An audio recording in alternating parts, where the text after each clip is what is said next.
progression of the rock back, which you remember hopefully from the movement preparation and the warm-up. I'll show you a few reps of bear squat and then break it down a bit more.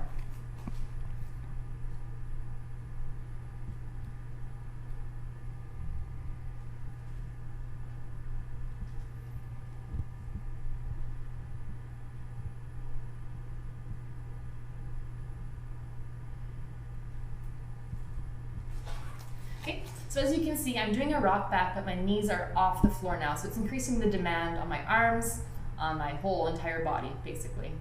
So same things apply. You're keeping your rib cage down a little bit, and you are allowing your lower back to arch as you go back so that you don't round under, which would look something like this. So your knees should stay the same height off the floor the whole time.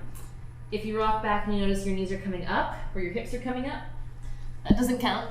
So do be aware of that. If you need to watch yourself again in the mirror from time to time, just to check in and see if your back is rounding, or if you're scrunching up, or if your knees are lifting, definitely do that, but don't rely on the mirror forever. You want to eventually feel what the movement is like.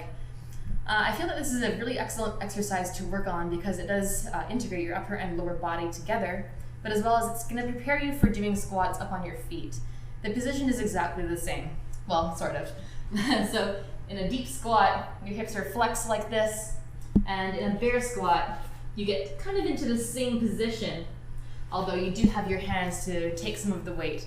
So you're working the same movement pattern in a different way. And if you're finding that the squat is difficult to get lower than 90 degrees, this might be a really good exercise to help prime you for that.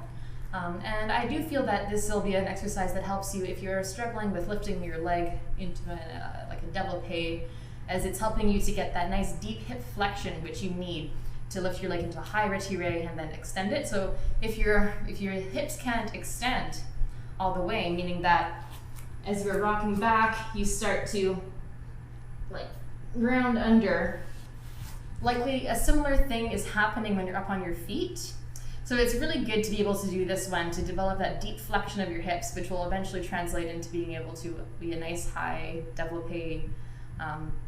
If you feel pain in your knees, or pain in your hips, or pain anywhere during this exercise, it might be not a great one for you yet, so just stick with the standard rock back with your knees on the floor and get really good at that one before you progress.